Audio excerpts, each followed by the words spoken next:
Thank you very much. My work as a physio has taken me into clinical work that ended up being working on soldiers who are injured in the army. They get treatment that is based around getting them back to physical performance so they can go out into the field, train for combat, perform for combat, and actually be physically active in ways that are very similar to a sports person.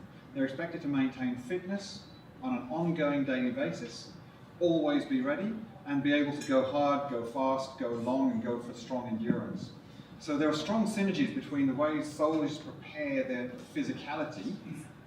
There are strong synergies between the way soldiers prepare their physicality and the ways that we see elite athletes prepare. Generally speaking, the soldier has one difference to the majority of athletes in that they have to be able to go on patrols all day long with a very long endurance component. But when they make a contact with an opponent and an enemy, they have to be able to go hard with great agility, great power, and very short, intense bursts. So they really fit the mold of a multi-sport athlete, having to have the decathlete skills of 1500 meter running and endurance, combined with the 100 meter sprint and the long jump and the agility. So long as we bear in mind the specific nature of their requirements, we can actually treat a soldier very much like an athlete in terms of mapping their performance, in terms of mapping their requirements, and for that reason, we can then start to apply sports science to most of the preparation of soldier users. In terms of injury prevention, we can look at the deficits in their skills that set them up to have a risk for injury. In terms of performance, we can start to map what they actually do on the field with electronic sensors, with physiological monitoring, with mechanical monitoring through accelerometry to see what actual movement types they're doing.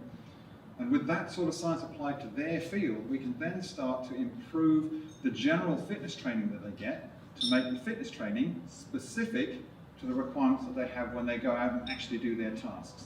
So long as we identify the differences in activity, we can actually map those differences and apply sports science to it.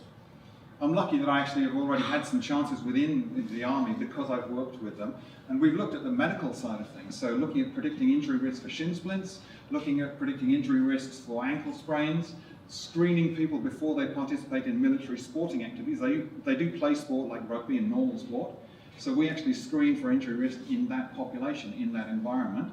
But going forward from here, I'm actually working on a project where we're looking to then take electronic monitoring into battlefield training scenarios where they're ranging over 10 or 12 kilometers of distance and monitoring what they experience in the field for real, so we can actually then adapt their training to match that specific nature of training.